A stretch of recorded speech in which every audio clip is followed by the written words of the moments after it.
Então vou prestar atenção nessa bosta aqui. Jovem, não fosse aquele gol pedido pelo Chulapa em 82, muito provavelmente hoje você nem ia querer ter uma camisa do Messi. Começa agora o 6º episódio de... Futeversivo!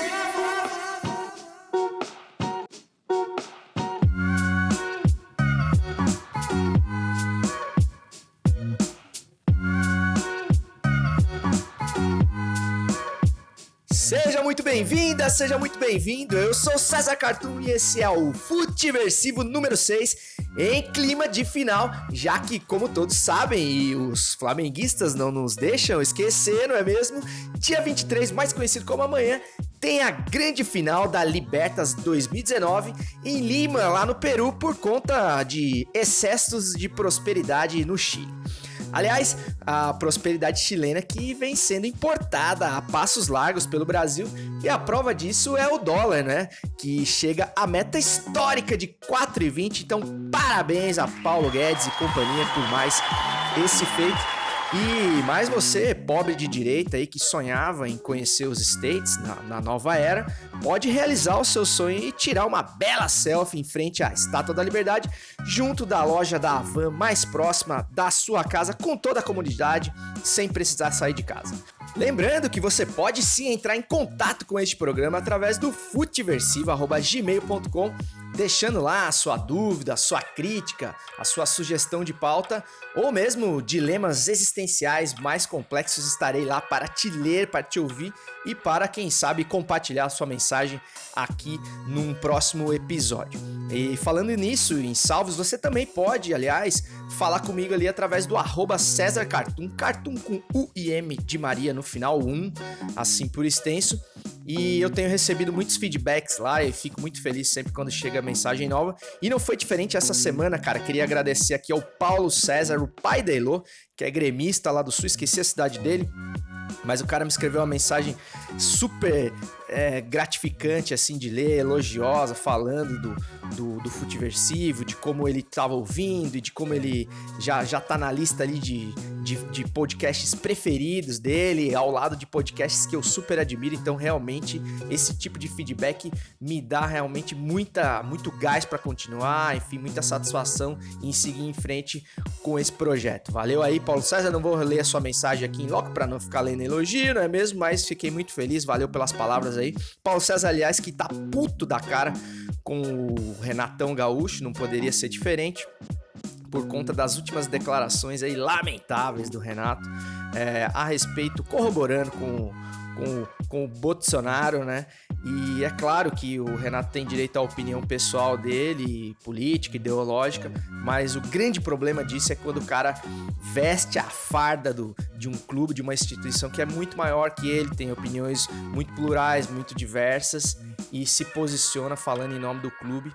Então, realmente, isso acabou dividindo, inclusive, opiniões entre a torcida gremista, o Renatão, que costuma mandar prender e mandar soltar lá no Grêmio. Tudo que ele fala, a torcida bate palma, porque na condição de grande ídolo, maior ídolo da história do clube, mas dessa vez ele pôde sentir a polarização na pele e quem sabe ele pense melhor antes de fazer esse tipo de comentário novamente, não é mesmo? Agradecendo também ao Marco Melo, cara. O Marco Melo é o pai do áudio que ilustrou o início do Futeversivo da semana passada, o áudio do "Bom dia, grupo, vamos acordar, hoje é dia de gritar Lula livre", não sei o quê. O áudio muito massa, de muito talento ali do Marco Melo, e ele me achou ali no meio do episódio e comentou, né, que ele era o cara que tinha criado os áudios, que faz esse tipo de áudio pra viralizar no WhatsApp. Então deixa aqui os créditos do Marco Melo, continua mandando bala aí, que você é muito talentoso, mano. E finalmente, antes de dar início, um salve pro meu primo João Luiz Nogueira, que fez aniversário na última quinta-feira, dia 21, e ouve o Futeversivo enquanto faz a barba, veja você, segundo ele. E é muito triste pra mim ver que um menino que eu carreguei no colo já faz a barba e tem pelos pubianos fartos. Então realmente isso me mostra que o fim está mais próximo. Mas mesmo assim, parabéns, molecão, moleque gente boa demais, esse meu primo lá de Santa Bárbara do Oeste, interior de São Paulo, cidade que eu amo tanto. E o moleque casca grossa no jiu-jitsu, recentemente esteve aqui em Floripa num campeonato campeonatão aqui de altíssimo nível e o cara conseguiu ser campeão em 2 categorias, tanto com kimono quanto sem kimono na sua faixa roxa. Então, moleque é jiu-jiteiro, mano.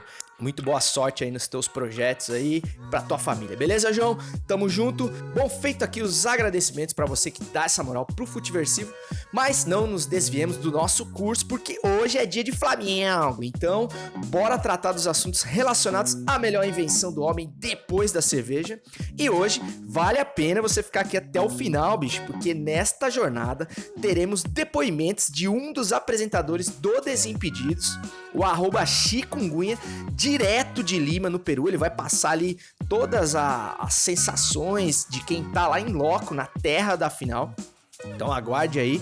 E ninguém mais, ninguém menos do que um dos titulares daquele timaço de 81 que não volta mais. Campeão da Libertadores, campeão mundial, campeão de tudo quanto é campeonato que você respeita. Vai dar um depoimento exclusivo aqui pro Futiversivo, dizendo o que ele espera pra essa final, que pode reeditar a história que ele ajudou a escrever. Então, mano, fica aí, porque hoje o negócio tá bom. Levantou pra boca do gol e que gol!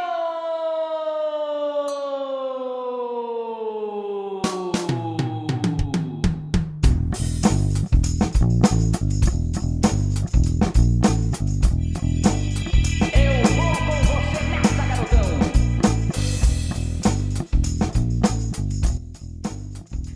Meus amigos, é com a voz sempre marcante do mestre Osmar Santos que começamos a esquentar os motores aqui para a finalíssima da Libertas entre Flamengo e River no próximo sabadão. E falando em voz marcante, cara, teve o piripaque do Galvão ontem, cara. O Galvão seguramente não resistiu à emoção de ver um gol de falta da seleção depois de 5 anos e um gol que ele tanto pedia, né? E finalmente o gol saiu no amistoso meia boca, mais um deles, do meio de semana da seleção brasileira contra toda a poderosa Coreia, e acabou passando mal, cara, lá já na terra da final. Provavelmente teve um ataque do coração ali, um princípio de infarto, enfim, teve que ser levado às pressas para o hospital, e a gente aguarda aí maiores informações sobre a recuperação do Galvão, que deve se recuperar, né? A gente espera que sim, parece que tá tudo caminhando para isso. Mas acaba ficando fora da final aí, né? O Galvão, que esperou 38 anos para narrar uma final novamente do seu clube de coração, pelo que tudo indica, e infelizmente vai ter que dar lugar ao picolé de chuchu Luiz Roberto. Então, um grande desfalque aí para a final seria realmente essa narração do Galvão Bueno. O Galvão Bueno, eu tava pensando, né, cara, quando começaram a rolar as notícias, eu comecei a ver no Twitter, eu falei, puta, velho, o Galvão morreu, não é possível, cara. O Galvão é aquele tipo de cara que a gente ama falar mal, né, que a gente ama criticar, mas que realmente faria uma falta danada e com certeza tem o seu lugar marcado na história como um dos grandes, cara. Narrador de televisão, realmente, o Galvão. Aí é uma questão super pessoal, né, cara? Eu acho que ele, pra mmim, só fica atrás do Luciano do Vale, que pra mim era a maior voz da televisão, mas realmente é uma questão de gosto, porque o Galvão realmente marcou uma era e, enfim, criou todo um estilo de narração. E realmente, enquanto o Galvão se propôs a ser narrador apenas, né, cara, ele foi imbatível, né? Quando ele luxemburgou, né? Luxemburgou é quando o cara quer tratar de outras coisas do futebol que não o seu ofício original. Aí talvez ele tenha se perdido ali no caminho, ele virou uma grande celebridade, foi morar em Mônaco e não sei o que. Então talvez tenha subido aí um pouco a cabeça do Galvão Bueno, mas enquanto ele se propôs a ser locutor esportivo, realmente o cara... Aliás, eu tô falando no pretérito aí, já como se ele tivesse ido dessa pra melhor. Calma, Galvão, não estou assassinando o Galvão Bueno, assim como fez Reinaldo Azevedo com o nosso querido Gugu Liberato ontem, né, que foi assassinado aí, se não me engano, pelo Reinaldo Azevedo, mas ressuscitou também. Gugu tá ali lutando contra a morte, né, cara? Teve um acidente grave lá nos Estados Unidos. Gugu, que marcou a infância de todo mundo que cresceu nos anos 90. Obrigado, Gugu, pela banheira do Gugu, que jamais me esquecerei. E por programas de gosto duvidosíssimo. Mas o Gugu, cara, tomara que ele se recupere aí também, porque ele também faz parte desse panteão de pessoas que a gente precisa falar mal, mas vivas, né? A gente quer bem vivas, assim como Faustão, assim como Roberto Carlos, assim como o próprio Rei Pelé. Aliás, o Pelé não, que a gente quer que seja sempre imortal e sempre será, mas O Edson, talvez, a gente tenha um pouco mais de crítica, não é mesmo? Mas, de qualquer forma, só lembrando aqui rapidamente, Pelézão fez 50 anos do Gol 1000 essa semana e tá lá, firme e forte, cara. Deu declarações, enfim, fazia tempo que a gente não via o Pelé falando e foi muito legal ver que o Pelé tá aí, mano, tá resistindo bravamente e continua seguindo em frente. Bom, mas desejando aí mais uma vez melhoras a todos os enfermos dentro do mundo das celebridades, vamos entrar diretamente no tema principal desse episódio, que é: o Flamengo é o Brasil? Será o Brasil na final de amanhã? Eu tenho lá minhas dúvidas, né? É difícil a gente engolir essa narrativa proposta, e principalmente pela Rede Globo, né? Que sempre quer empurrar a goela abaixo essa noção de unidade que nunca existiu entre os torcedores dos clubes brasileiros e nem poderia existir, né, cara?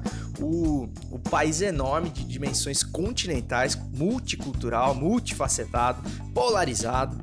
E quando se trata de futebol, então, meu amigo, por exemplo, eu vou falar do ponto de vista de um cara que não torce pro Flamengo.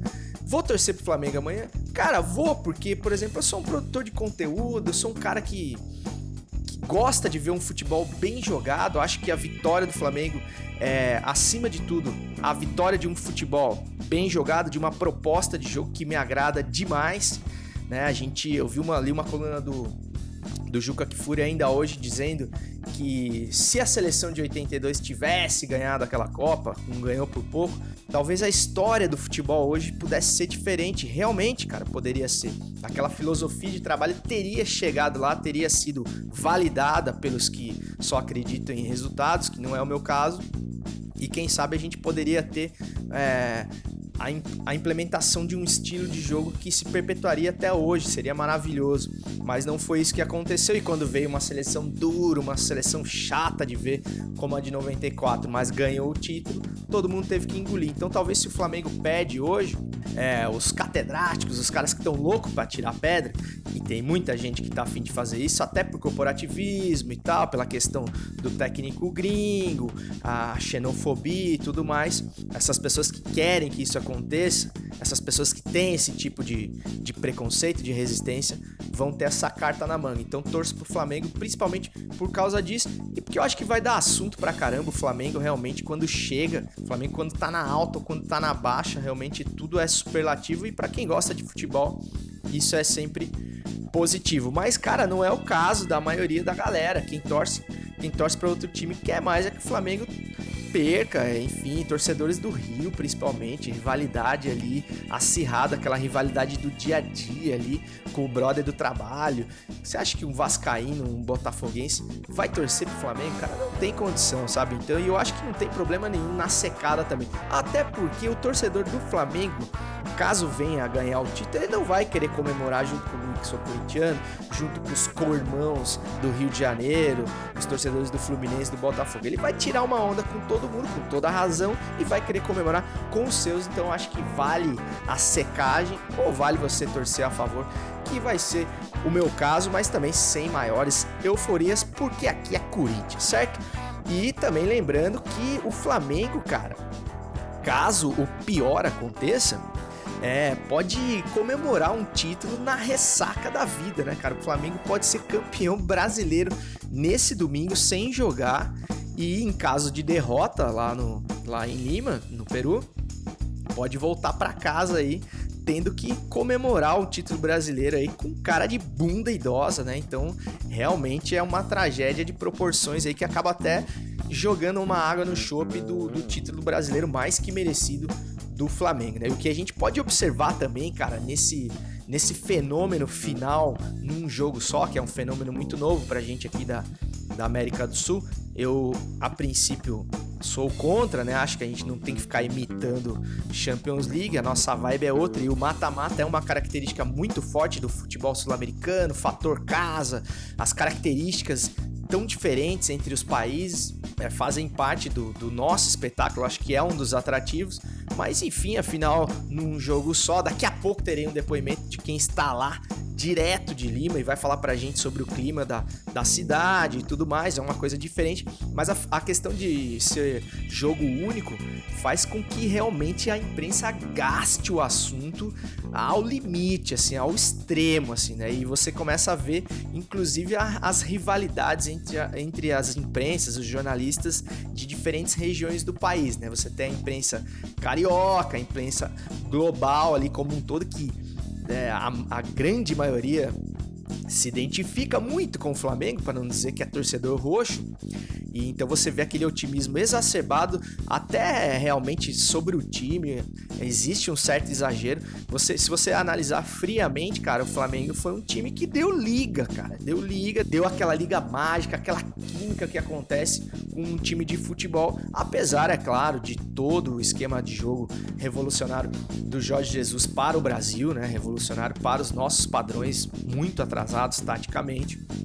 Mas realmente muita coisa se deve não ao acaso, não diria ao acaso, mas o time com uma série de fatores aí que a gente nem consegue entender completamente, conseguiu jogar um futebol pouco provável, né, cara, em tão pouco tempo de trabalho. E a própria carreira do Jorge Jesus nos diz isso, né? Por exemplo, o Jorge Jesus, que é tão cultuado aqui no Brasil e tão odiado ao mesmo tempo, né? Ele divide opiniões, e eu sou dos caras que cultua, acho que o trabalho dele é irretocável aqui, mas o Jorge Jesus nunca foi um técnico de ponta na Europa, vamos ser honestos, né? Nunca treinou um time do primeiro escalão europeu, nunca ganhou uma Champions League, enfim, nunca ganhou um título que realmente o credenciasse como treinador da primeira prateleira do futebol mundial.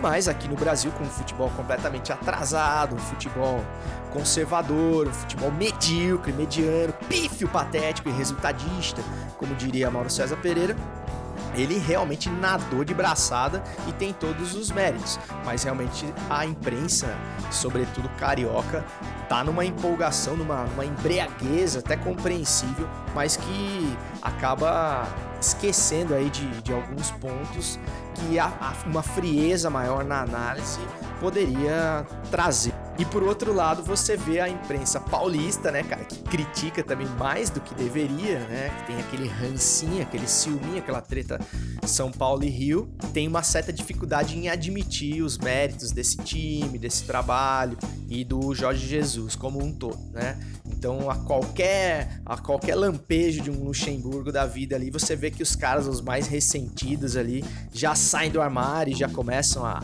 dizer que não é tudo isso e que o Luxemburgo sabe muito mais de bola do que o Jorge Jesus, enfim, rola aquela empolgação às avessas também, tão embriagada quanto, porque rola aquele rancinho ali de uma rivalidade que nada tem a ver com os trabalhos propriamente ditos, e de outras regiões, por exemplo, no Sul, né, cara, rola aquela ressaca, né, porque afinal de contas o Flamengo atropelou o Grêmio, que era então o time que tinha o futebol mais vistoso do país, desnudou realmente o time de Renato Gaúcho, acabou mostrando que o Renatão tava tirando leite de pedra de um time muito envelhecido, de uma galera praticamente showball aí, né? E quando você deixou uma semifinal de Libertadores a cargo de André Balada e Léo Moura, realmente se viu que o futebol de alto nível, profissional, de alta intensidade, passava longe ali da arena do Grêmio, lá no bairro do Maitá.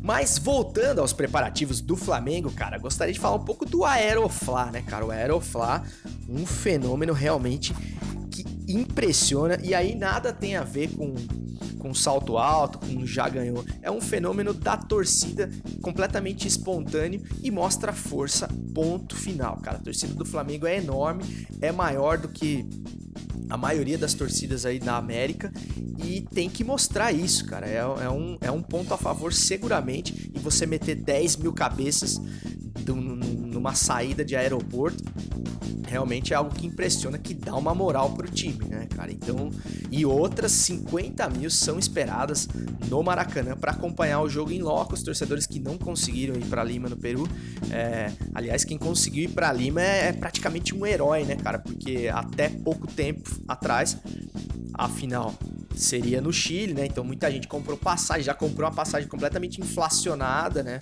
para ir para o Chile e tudo mais, e teve que se virar às pressas para conseguir ir para Lima, no Peru. Então muita gente não conseguiu ir, mas o Maraca vai fazer uma festa linda, com certeza, né? Mas falando das pessoas que estão em Lima, no Peru, chamarei aqui a fala do repórter por um dia, enviado especial do Futiversivo, por que não? O grande Chikungunya do Desimpedidos, gentilmente fez um áudio pra mim contando os bastidores ali do treino do Flamengo, do que ele já viu lá em Lima desde que ele chegou. Vi que ele tava fazendo a cobertura lá, mandei aquele áudiozinho maroto e ele prontamente me retornou. Então agradeço aqui o Chico desde já. E me conta aí então, Chikungunya, @Chikungunya, o que tá rolando aí no Peru? Fala, César Cartoon, beleza? Estamos exatamente agora aqui no treino do Flamengo. É um treino que foi aberto para a imprensa só 15 minutos, não deu para mostrar muita coisa. Depois o Flamengo liberou alguns jogadores para falar, mas o time parecia que estava num ambiente legal, jogador dando risada, trocando ideia, bem divertido. E depois daqui a gente vai pro treino do River. Cara, em relação ao clima aqui do estádio, cara, a cidade tá tomada por flamenguista por tudo que é canto que você anda. Clima muito legal, também tem bastante torcedor do River Plate. Em alguns momentos as torcidas até se encontram, mas sempre em forma de amizade, não tá tendo confusão. Tá bem legal o ambiente da cidade de festa e tá um calor insuportável também, que eu acho que no dia do jogo vai estar um baita calor. Mas resumindo, basicamente é isso. Valeu pela mensagem, obrigado por me deixar participar e tamo junto. Sucesso pra você e pro teu podcast. Grande abraço e é nóis. Grande Henrique Pedrotti, o Chikungunya. Muito obrigado, Chico, pela tua participação, por dar essa moral pro Futiversivo. Recentemente gravei uma entrevista lá em São Paulo, no estúdio do Desimpedidos, com o Chico, e realmente pude ver que ele é um cara muito gente fina e muito humilde, muito disposto a ajudar as pessoas, e merece aí todo o sucesso que ele vem tendo no Desimpedidos. Para você que não conhece, o Desimpedidos é o maior canal de futebol no YouTube, mais de 7 milhões de inscritos, e o Chikungunya se tornou praticamente um astro do esporte bretão pra molecada. E tá lá fazendo a cobertura pro Desimpedidos e trouxe esse panorama aí. Deve estar suando em bicas lá o Chikungunya, nesse calor que tá fazendo lá no Peru, e tava acompanhando o treino do Flamengo. Essa parada que ele falou do clima, da cidade e tal, talvez seja um fator aí positivo do jogo único, né? Essa comunhão aí de duas culturas diferentes num terceiro país, né? Então ninguém tá se sentindo ali fora de casa, né? As pessoas se encontram e até as animosidades da rivalidade acabam sendo dissipadas ali, porque a galera se encontra e tá todo mundo meio turista ali, né? E na hora do jogo, claro, cada um veste a sua camisa, vai pro seu lado da arquibancada, mas o clima geral ali, graças a Deus, é de comunhão. Então, muito obrigado aí ao Chikungunya, e voltemos nós aqui a secar essa final como um todo.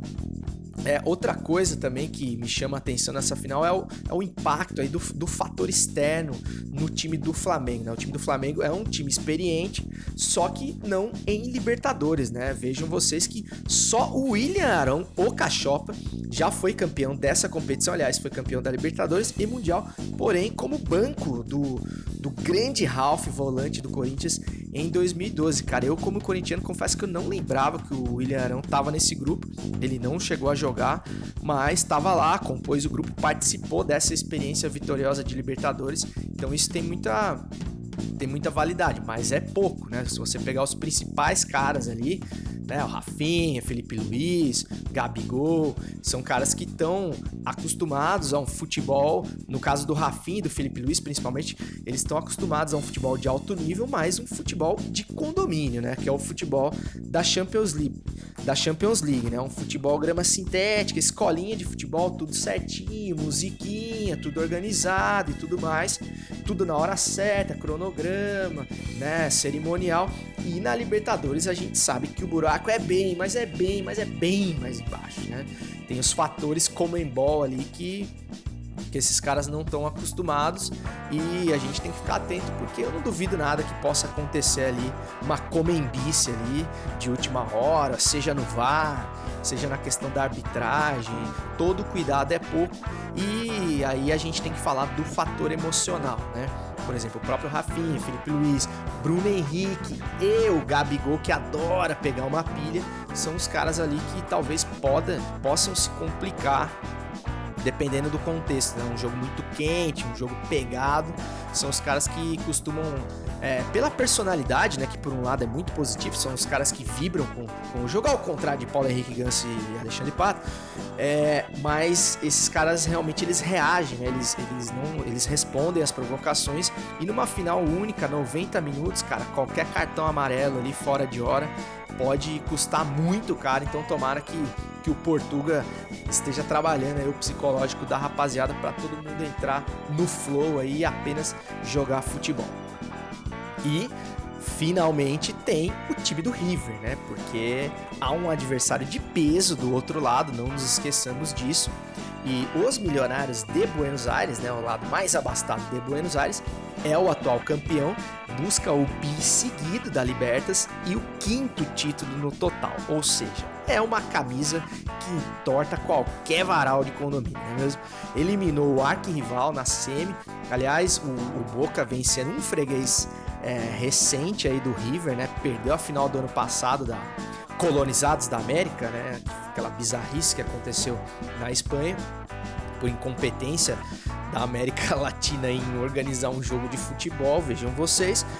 E esse ano eliminou com facilidade o Boca na semi, né, cara? Aliás, uma final super atípica, e o River vem com uma pressão menor, além de ter mais experiência nesse tipo de competição, né? Tem um grande treinador, que é o Galhardo, um cara que tá super cotado aí para ir treinar times da Europa, né? Aliás, ao contrário de todos os técnicos brasileiros, né? Não existe nenhum técnico brasileiro que é cotado para treinar algum time lá fora, nem seu Adenor Bach ou Tite, até porque o futebol brasileiro realmente, na questão tática, totalmente ultrapassado, não é referência para ninguém lá fora, infelizmente, a gente tem que admitir isso. E o River também é um time que gosta da bola, né? Dizem os especialistas, né? Eu realmente não vejo jogos do River Plate com frequência, mas dizem os especialistas que ele tem um lado esquerdo ali mais frágil, que pode dar defesa, que pode ser explorado pelo Flamengo, tem uma zaga já um pouco mais envelhecida e tudo mais.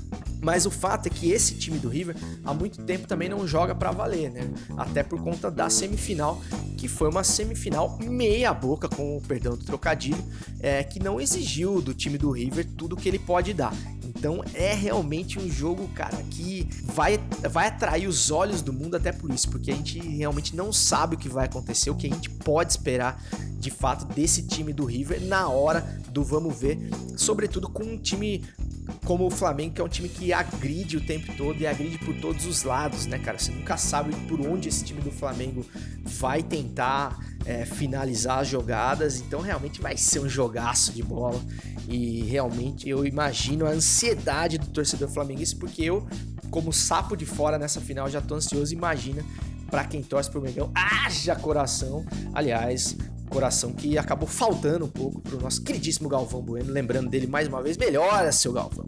E pra finalizar aqui a fala de River, né, cara, eu me lembro quando eu vejo os caras elogiando demais o time do Flamengo, exaltando as qualidades do time do Jorge Jesus, me lembra muito aquelas entrevistas que o Maradona dava quando ele jogava, sempre naquela milonga, sempre naquele migué, elogiando o Brasil, o melhor futebol do mundo, e a malemolência e tudo mais, e quando ele entrava no campo, ele acabava com o jogo.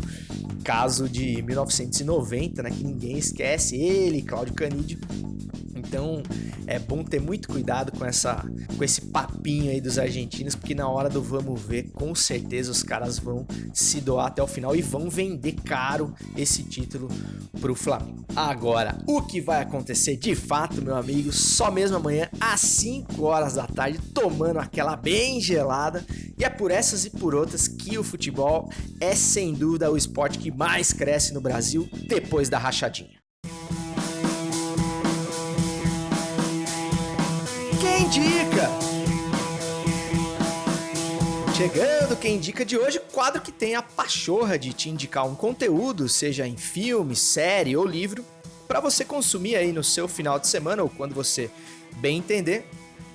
E hoje, em clima de final, eu trago aqui a recém-lançada revista autobiográfica Lico, o fino trato com a bola, revista do meu querido, posso chamar de amigo, olha que moral, Lico, cara. O Lico é um catarinense aqui de Imbituba, catarinense da Zimba.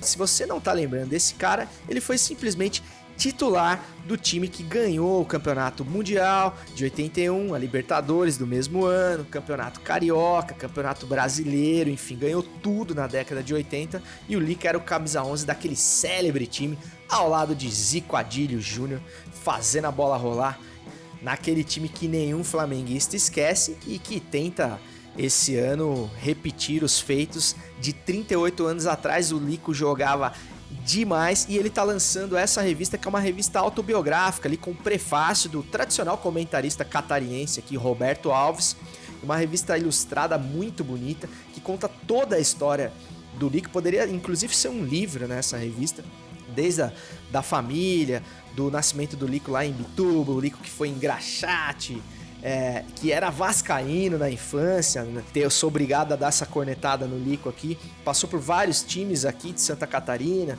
como começou lá no América de Joinville, chegou a jogar no Jack, no Figueirense, no Avaí, enfim, vários outros clubes aqui de Santa Catarina, até chegar ao Flamengo, onde jogou ao lado desses caras e participou da geração mais vitoriosa do clube. E como prometido, como falei, que ia ter um depoimento de um titular daquele timaço sobre a expectativa para essa final de 2019, 38 anos depois, eu abro aqui espaço para as palavras do próprio Lico. Quero saber, Licão, o que você acha que vai acontecer amanhã, meu filho? E obrigado mais uma vez por tanta moral. Olá, César. Tudo bem, meu irmão? Boa tarde. Então, cara, falar desse jogo Flamengo e River Plate neste sábado é um jogo difícil, né? A gente sabe que o momento é bom do Flamengo, também do River, então eu acredito que vai ser um jogo disputadíssimo. Duas grandes equipes estão prontas para esse duelo, né? De gigantes, vamos dizer, porque o momento que passam essas duas equipes é muito bom. Então acredito que o treinador, o dedo do treinador, de qualquer um dos dois, é que vai ser importante para a vitória desse jogo, sabe? Acho que são dois treinadores que mostram durante os jogos a eficiência de uma mexida, né, de uma observação, de uma falha do adversário. Então acho que vai ser um jogo muito estudado e assim vai vencer realmente aquele que aproveitar uma oportunidade, se fechar bem na marcação, ter atenção durante todo o jogo, porque é um jogo que está assim, numa expectativa de uma conquista inédita para o Flamengo. Já o River já tem conquistado e é mais experiente nessas competições. Então o Flamengo tem que adquirir aí uma série de fatores, assim, de requisitos para poder enfrentar e disputar esse jogo, né? A atenção, a entrega, sabe? A criatividade na hora que precisar. Então, e jogar porque está numa fase boa, e aproveitar esse momento dele. E acredito que possa vir a conquistar essa Libertadores e dar ao torcedor rubro-negro aí essa alegria toda que está esperando. Valeu? Um grande abraço a todos.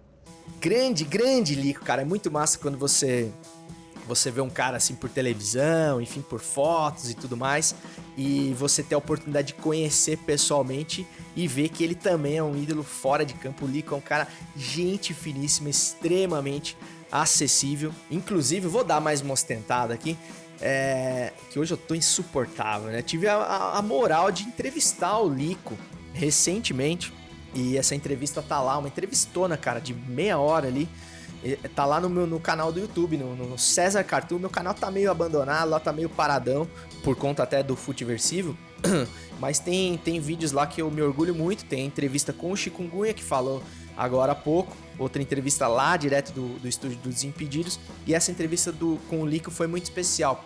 E inclusive essa entrevista foi feita nos tempos sombrios de Abelão, no Flamengo ainda, E ele contava, cara, que como ele gostaria de ver o Flamengo jogando mais pra frente, como ele gostaria de ver um técnico, por exemplo, como o Fernando Diniz treinando o Flamengo, a importância de você marcar a saída de bola, de você deixar mais jogadores no campo de ataque, até pra você não ser tão pressionado pelo seu adversário. Foi uma conversa, assim, saborosíssima. E o Lico, que é um cara completamente consagrado, se dispôs a ficar falando de futebol com um cara medíocre que nem eu, que nunca jogou em lugar nenhum. Aliás, joga no Rebelados Futebol Clube com muito orgulho, mas não dá pra comparar, talvez esteja um pouco abaixo do Flamengo daquela época, certo? E se você quiser adquirir essa revista, inclusive autografada e com dedicatória do próprio Lico, você pode solicitar o seu número por, cara, eu tenho até vergonha de falar, por míseros R$30 esse item de colecionador através do futiversivo@gmail.com, que eu vou dar um jeito de fazer chegar o seu nome e para quem você quiser enviar essa dedicatória até ele, e na próxima vez que ele vier a Floripa eu vou lá buscar os números e posso enviar para você aonde você estiver, beleza? Então não perde essa chance, me dá um toque ali, ou no @CesarCartoon no Instagram, ou no próprio futiversivo@gmail.com, beleza? Você que é flamenguista tão imperdível. Aliás, só para arrematar o assunto Lico aí, o Lico, eu acho que ele é muito pouco valorizado, sobretudo aqui em Santa Catarina, até pelo perfil modesto do Lico. O Lico é um cara que não fica falando de si mesmo, não é um cara, não tem aquela arrogância lá Renato Gaúcho, lá Vanderlei Luxemburgo. Então eu acho que ele é muito pouco valorizado, sobretudo no seu estado. Tem muito cara meia boca aí que não jogou em lugar nenhum, que não jogou 1% do que o Lico jogou na vida, do que ele ganhou de títulos, falando em resultados, para quem valoriza isso, e que é nome de rua, que tem estátua, que é nome de aeroporto. E eu não vejo o Lico ser citado, ser falado como deveria pela imprensa esportiva local, por exemplo, né? Tem muitos caras aí que se você passar a ponte Hercílio Luz aí, ninguém nunca ouviu falar, e que acaba tendo muito mais moral, sendo muito mais lembrado do que o Lico, que é um ídolo nacional, cara, que jogou seguramente em um dos maiores times que o Brasil já viu jogar, que o país do futebol já viu jogar. E as pessoas tratam o Lico, acho que com menos prestígio do que ele merece. Beleza? Feita essa ressalva aí, tá tudo muito bom, tá tudo muito bem, mas, como sempre, o 7-1 moral aqui esse país é submetido semana sim, semana também. Acontece mais uma vez, não nos decepciona, então vamos ao quadro desse programa que exalta os episódios de vergonha alheia a que esse país é submetido dia após dia.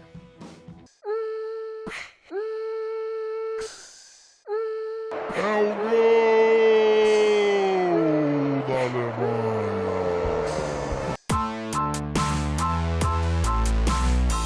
Familiares de vítima no incêndio do Ninho protestam. O clube esquece, mas a gente não.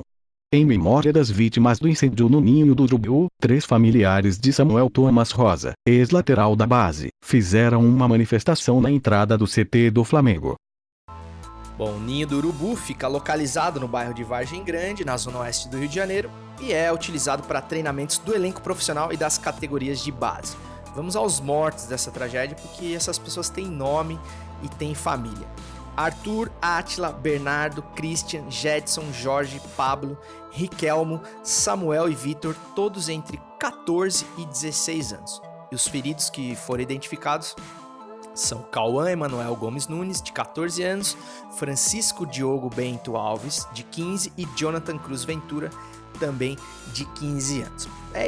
Na verdade é isso, sem querer ser o chato, mas já sendo, crianças que estavam aí aos cuidados do grandioso, do maior de todos, do gigante Flamengo, e foram mortas, incineradas por negligência.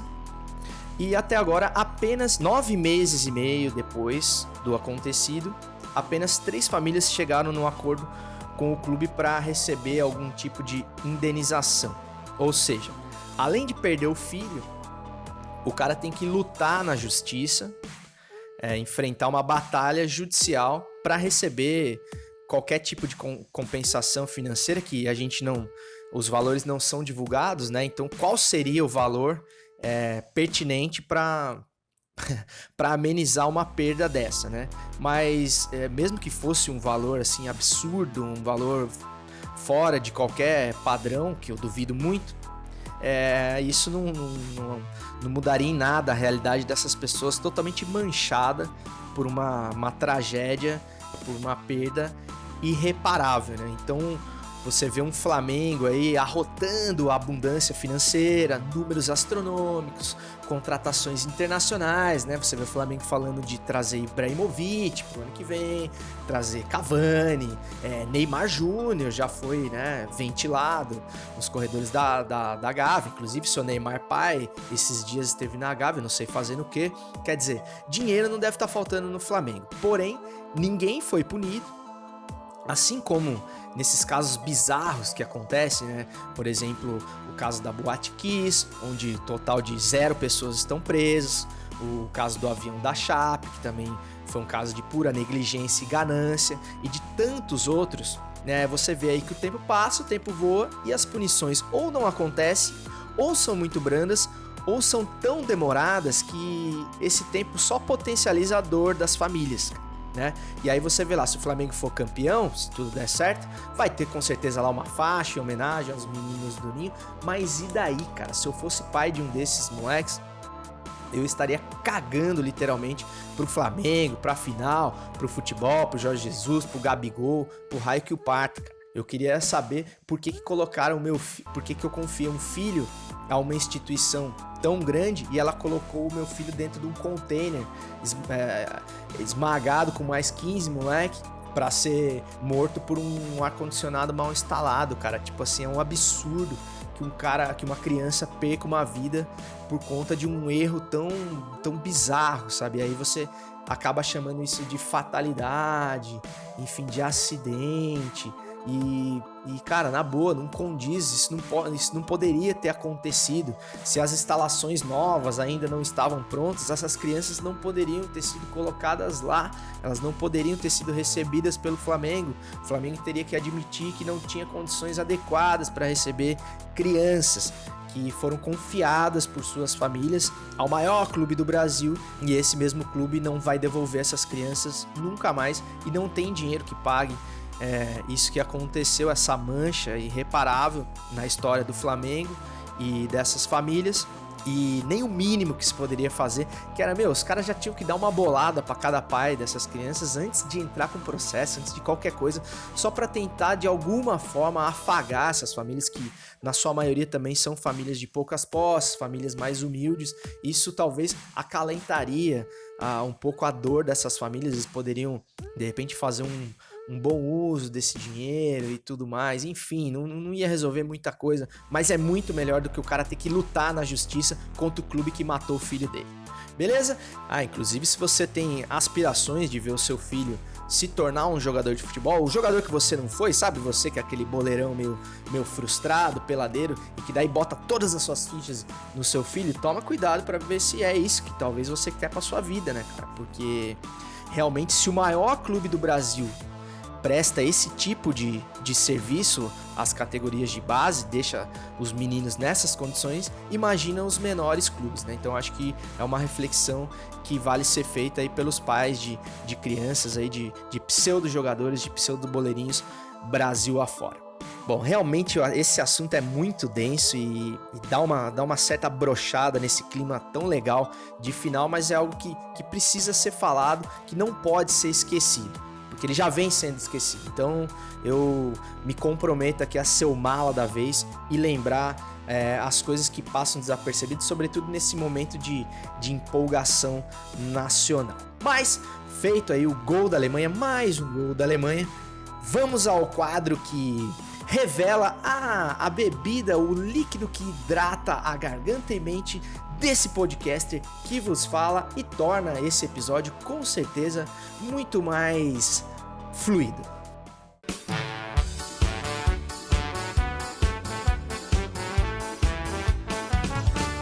É o trago da semana daí.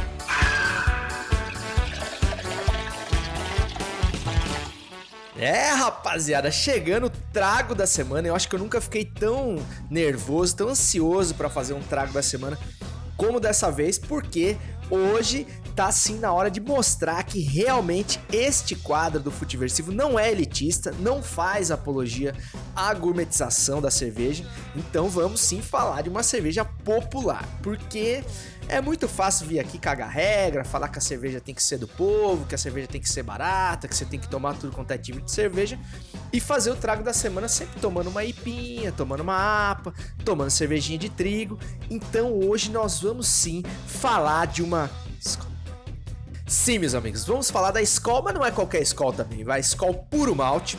A Skol teve que se puxar e lançar uma cervejinha mais ou menos, e diz aqui a fabricante: na Skol, a roda nunca para de girar. Por isso, a gente criou a Puro Malte da Skol. Ela é feita com água, malte, lúpulo e um processo inovador que destaca o sabor do puro malte, garantindo aquele detalhe que nenhuma outra tem: desce redondo. Cervejinha com 4,4% de teor alcoólico, né? Cerveja considerada fraca aí, se comparada às cervejas que eu tenho tomado aí ultimamente. IBU de 8, né? A escala de amargor, nada amarga. Cervejinha de um dourado de respeito, né, cara? Não é aquela água suja, amarelada que é a Skol tradicional, né? Eu, sinceramente, fazia tempo que eu não tomava uma Skolzinha, cara. A minha cerveja do dia a dia, aquela cerveja pra tomar de manhã, assim, antes do café da manhã, é a Heineken. Eu me adaptei a tomar a Heineken, então eu só tomo outra quando eu tô duro, vamos ser bem sinceros. Mas essa Skol puro malte, cara, se você tiver a coragem que eu tive de ir lá no mercado e investir os seus 2 e pouco numa latinha dessa cerveja e deixar ela bem gelada, né? Esse é o detalhe primordial. Se ela ficar um pouco menos gelada, já não fica legal pra tomar. Uma cerveja pra tomar trincando, realmente. É uma cerveja que eu vou te falar, cara, ela é bem digna. A Skol, isso que é o legal, né, cara? Porque o bebedor brasileiro, ele vem cada vez ficando mais exigente, conhecendo o que é bom nessa vida, na verdade, as coisas boas da vida, as cervejas boas da vida. E aí uma grande empresa, né, um grande conglomerado como a Ambev teve que se puxar, teve que vestir as sandálias da humildade e produzir uma cerveja para um público genérico, né, vamos dizer assim, uma cerveja que agradasse sulistas e nordestinos, que fosse boa para ser consumida em qualquer lugar do território nacional, com todas as variações de clima e cultura, mas que fosse cerveja de verdade, que fosse uma puro malte. Realmente é uma cerveja que eu tomaria tranquilamente, aí que tem um preço muito bom, né? Aliás, um grande brother meu, também do Rebelados Futebol Clube. Aliás, o Rebelados Futebol Clube tem profissionais de todas as matices do mercado, e é um cara que faz cerveja, né? O Rodrigão, chamado de Pira, que é lá de Piracicaba também, cara, gente fina até a alma, apesar de ser palmeirense, ninguém é perfeito, mas ele é um cara que faz cerveja. E a gente conversando numa das resenhas, ele falou: cara, se tem alguém que manja de processo de feitura de cerveja, é a Ambev, velho. Os caras têm uma estrutura que nenhuma cervejaria no Brasil tem. Os caras fazem isso há muitos e muitos anos, há décadas. Então eles sabem fazer cerveja. O problema é que realmente eles têm que fazer uma cerveja que sirva a gregos e baianos, né? Então, quer dizer, a cerveja sempre acaba sendo uma coisa mais genérica, assim. A Skol acaba a Ambev acaba não ousando tanto nas marcas mais populares, né? Já na Colorado, enfim, em outras cervejas você encontra ali sabores diferentes e outros tipos de cerveja. Mas falando ali da trilogia Skol, Brahma, Antártica, né? Tinha que ser aquela coisa meio sem sal ali para agradar todo mundo. Enfim, o cara que vai tomar uma cerveja no Carnaval de Recife a 65 graus, realmente o cara não vai tomar uma IPA, né? 3 horas da tarde, fica impossível. Então, se você vai para um lugar desse, você começa a entender porque que o cara toma uma cerveja super leve para tomar de balde, né? Mas essa cerveja da Skol acaba sendo uma opção bem honesta, e eu sim tomaria. Então, feito o trago dessa semana, foi uma grata surpresa provar essa Skol puro malte, é aquela da setinha preta, né? Tem outra também que eu já provei, mas sem prestar muita atenção, que é a Hops, que é aquela com a setinha verde também, que é muito boa. Não tenho achado mais, não sei se era uma série limitada, mas então que bom que a dona Ambev tem pensado aí nos consumidores e feito uma cerveja digna de respeito a todos os públicos. Bom, feito então esse trago da semana, tá tomada a Skol Puro Malte e sinceramente aprovada. Então vamos nos encaminhando aí para o final de mais um Futiversivo especial de final de Libertadores. Espero que vocês tenham gostado. Me puxei muito para fazer um episódio dedicado aí a essa final, que desse opções aí diferentes da cobertura tradicional e massiva, né? Fica difícil a gente competir com tanto conteúdo sendo feito. Mas espero que você tenha tido aqui no Futiversivo uma opção diferenciada, e eu acho modestamente que eu consegui, mas não sem antes chamar o quadro que encerra o Futiversivo, e hoje não será diferente, o quadro que exalta o pensamento olavoplanista contemporâneo. O fantástico mundo de Carluxo. Quem conhece os segredos da imaginação não se perde, nem perde a razão. Bom, como todos sabem, em mais um ato de censura deste governo, Carlos Bolsonaro, o Tonho da Lua, o 03, segue propositalmente afastado do Twitter e demais redes sociais, claramente com o objetivo de minar esse quadro. Mas nós não nos renderemos e seguiremos em frente, mesmo sem o aporte intelectual do maior representante, seguramente não internado, do olavoplanismo. Aliás, Carlos Bolsonaro, que tá bem enrolado em termos de caso Marielle, e talvez por isso tenha dado aquela segurada no Twitter, não é mesmo? Até porque ele usava tanto o Twitter que a chance dele falar demais e acabar confessando um possível envolvimento na execução da vereadora era grande. Mas vamos aguardar, até porque o Carluxo tem Moro privilegiado, né? Como nós bem sabemos, e eu acho pouco provável que ele sofra alguma consequência mais grave do que estar condenado a conviver consigo mesmo até os seus últimos dias. Mas, para não deixar de mãos abanando o ouvinte sedento por conhecimento, lerei aqui um tweet premonitório do irmão de Carlos Bolsonaro, o bem menos genial, mas ainda assim oriundo do mesmo DNA privilegiado da raça bolsonariana, o 02, Eduardo Bolsonaro. Então, abre aspas pro ex-bodyboarder. Não compre dólar agora! Exclamação. E fecha aspas para esse economista enrustido que lá em 2016 já previa que 4 anos mais tarde, a bordo do governo Bolsonaro, nós alcançaríamos aí o auge do valor do dólar, calando a todos os antipatriotas que não querem admitir que desta vez ninguém segura esse país. Até semana que vem, vai pra cima deles, Mengo, ou não, e segue o jogo! Sacudindo a torcida aos 33 minutos do segundo tempo. Depois de fazer uma jogada celestial em gol.